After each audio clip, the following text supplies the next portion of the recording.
Good morning sa ating lahat mga kaibigan. Andito na naman tayo sa ating usapang magmamanok po.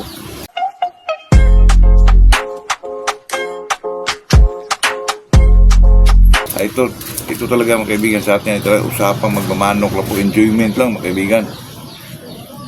Sa atin namang napag-usapan kahapon mga kaibigan ay yun ay tungkol sa yung paano turuan yung manok na magsalta mga kaibigan. Yung pinaka number 1 doon mga kaibigan ay alam nyo na yun, bloodline po. At saka yung mga exercises mga kaibigan na nagpapalakas ng kanilang mga pakpak. Lalo na pag ilagay mo yung manok mo sa fly pin na medyo mahaba yung patungan, ay medyo talaga masana yung manok sa po. Talaga yun kaibigan, magsalta yung manok mo sa po. Isanay mo din sa bangga, gano'n. Sanayin mo ang manok mo kaibigan na sa pagsalta. Lalo na yung yung nakapago lang, ihagis mo yung manok mo. Yun ang sa akin, hindi na yung fly pin po. Fly pin na medyo mahaba yung mataas yung patungan mga kaibigan. Yun lang ang pinakaano dyan.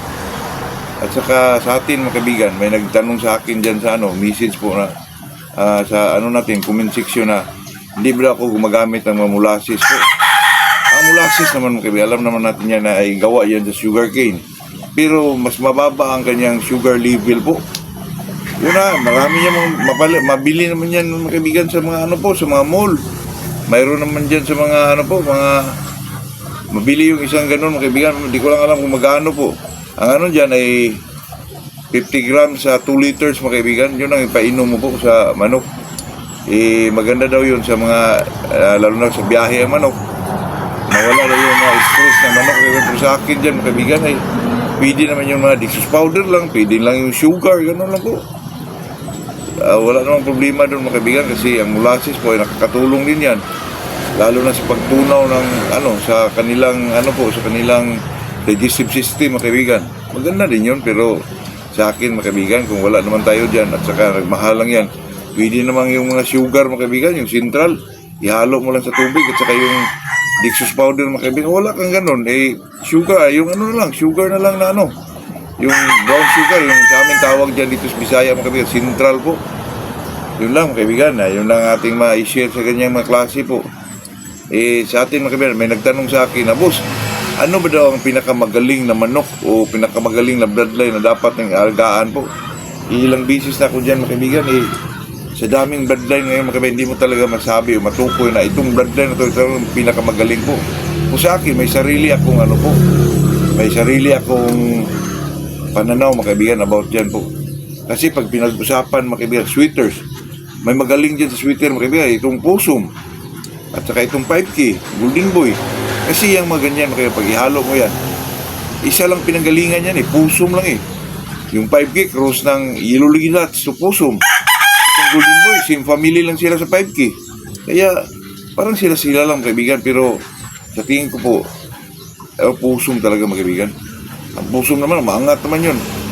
Pero sa ngayong time na yun, 5K Golden Boy yun ang pinakamatunog na pangalan mo. Kasi, ang Golden Boy naman kaibigan, pag kinocross mo sa mga roundhead, magnik naman yun kaibigan, Gilmore, gano'n.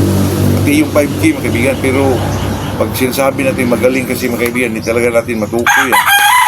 Tulad ng mga kaibigan, pagpalagay na lang natin, yung itong mga kilso, marami din kilso. Mayroong John Bishop kilso, mayroong mga Johnny Jumper kilso, marami po mga kaibigan. May mga white kilso, ganun. Kaya depende na lang yun mga kaibigan kung saan ka prefer doon. Tsaka yung gamitin mong pang-cross mga kaibigan.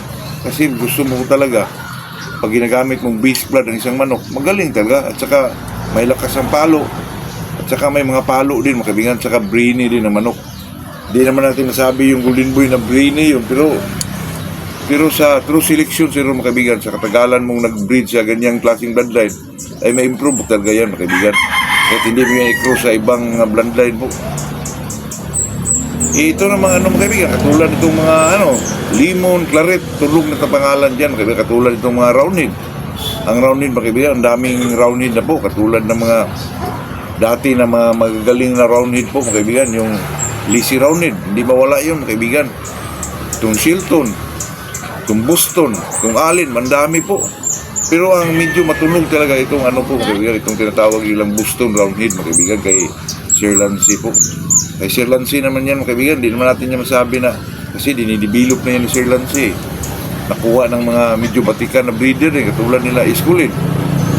At saka ang ano mga kaibigan, yung Shield 2 naman, same lang yun sila sa ano mga kaibigan, yung Alin Roundhead po. Kasi yung Alin Roundhead na yan mga kaibigan ay Shield 2 din yan, dinidevelop lang yan ng isang breeder.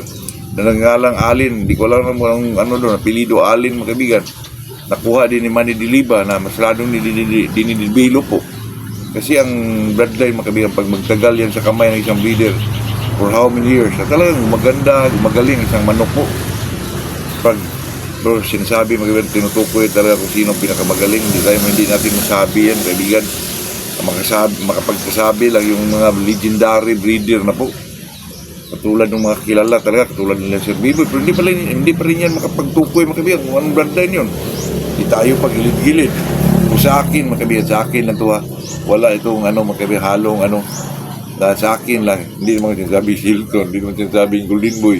Kung sa akin mga kaibigan, ay gusto ko talaga yung ano po, yung Cardinal Club Kilso mga kaibigan. Yun talaga ang dream kong kaibigan na makapagmanok ng ganyan po. Kasi dati pa mga kaibigan, ay talagang Mindanao pa ko. Ang dami kasi doon ano yung Cardinal Club, grabe sila kumagkat mga kaibigan. Grabe talaga, super bakating po. Tsaka sa Banggaan mga kaibigan, napakalakas po. So dito, mapili lang natin kung saan tayo kukuha. Pero ang maganda talakunan, yung kay Bibot Uy mga kaibigan. Pero wala tayong ano doon, wala tayong source doon mga kaibigan. Kaya gusto ko sana may mag-breed dyan na medyo gilid din. Tulad natin, na medyo nakakuha sa mga legit na breeder po. Yun talaga mga kaibigan. At saka itong mga limon naman mga kaibigan, ang daming nag-breed na limon mga kaibigan. Pero hindi mo masabi kung sinong breeder ang pinakamagaling na limon po. So mas maganda makakuha tayo ng Ducal si limon mga kaibigan. Lalo na pag may cross natin sa limon 84 po. Nako, kasi sabi ni Paing Aranita, limon 84 daw ay ano po, malakas. Saka matibay na manok. Same family lang yun kaibigan, pero sa pag-breed ni Paing Aranita, lumalabas lang yung green leg. Siguro, inaano niya, talagang inaano niya yung mga kaibigan na green leg to green leg siguro para maglabas na lang yun. Kasi pero same, ano lang yan sa Ducal si limon kaibigan. Kasi ang limon 84, galing yan sa Ducal si po. Kaya sa atin, mayroon tayong ano dito, limon 84 at saka Ducal si limon kaibigan. May nagtanong sa akin itong subscriber natin na si Ocampo. Boss, kumusta na daw yung limon? Ang limon kaibigan, hirapan po ako kasi di pa nangitlog po. Ang tagal na nun mga kaibigan. Pinahinga ko muna yung lalaki, tapos binalik ko. Kinakastahan naman niya mga kaibigan. Hindi ko lang alam kung sino may diferensya, yung babae ba o lalaki. Pero pag wala talaga, siyempre, palitan natin ng babae yan. Kaibigan po, sayang po, limon 84 yun. Pero sila pa rin ang inano ko, pinabayaan ko lang po, lagyan ko lang ng yung pugad, para sila na lang po, kasi single meeting na yan kaibigan. Gusto ko talaga limon to limon 84 po. So maghintay lang kayo sir, baka din kita bigyan din kita ng informasyon po. So maganda talaga yung limon kaibigan ako. Sa lahat mga kaibigan, hindi naman sa lahat, pero sa akin talaga, gusto ko talaga yung po, Cardinal Club Kilso mga kaibigan. Itong mga Jan Bishop, okay naman yun, pero kung makita nyo yung mga kaibigan, yung Cardinal Club Kilso, napakatibay na manok po. At saka kung magkat mga kaibigan, talagang mahiya nang bumangon yung manok mga kaibigan. Pag matamaan, grabe lang, napakalakas po. Sa lahat kasi mga kaibigan, sa Mindanao dati, naglabasan niya mga Cardinal Club Kilso mga kaibigan, mga 90s po. Ang lugar naman natin ay malapit sa mga maraming breeder mga kaibigan, Misamis Occidental po. Napakaganda talaga yung mga kaibigan, yung Cardinal Club Kilso. Kung nakita nyo lang kung magsalta, maglaro sa baba, may mga ilag sa baba, tapos magkat ng harapan sa inyo mga kaibigan. Ako, grabe talaga yung Cardinal Club Kilso mga kaibigan. Totoo yan. Pero same lang naman sila sa yung mga Kilso, pero hindi ko lang alam kung sinong original na dyan kaibigan, nung nag-develop talaga niyang Cardinal Kilso na yan kaibigan, kung saan galing yan. Baka dyan Bishop din yan mga kaibigan. Hindi ko lang natin alam po kung anong mga klaseng manok na pinasok dyan.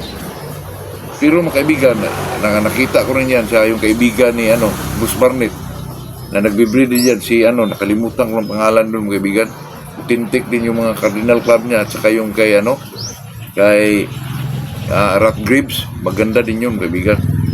So dito sa mga paligid sa mga Visayas po, wala ko akong mayroon mga kaibigan, pero Bayan Bacolod, pero nakita ko sa ano niya sa Cardinal Club mga kaibigan, parang hindi ano eh.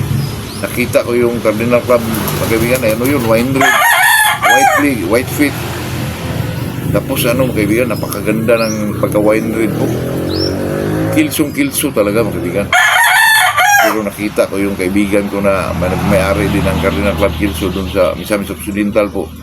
Binitaw natin super mga kaibigan.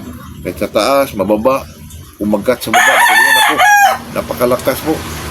Totoo yan mga kaibigan, saka mautak pa. May mga feeding pa mga kaibigan, umiiwas, ganun, maangat. Pero sa akin ay baka panaginip lang natin yan mga kaibigan na makuha tayo po kasi nowadays mga kaibigan ay gusto ko sana dyan pero meron, bibutoy pero wala tayong ano mga kaibigan, wala tayong source dyan po.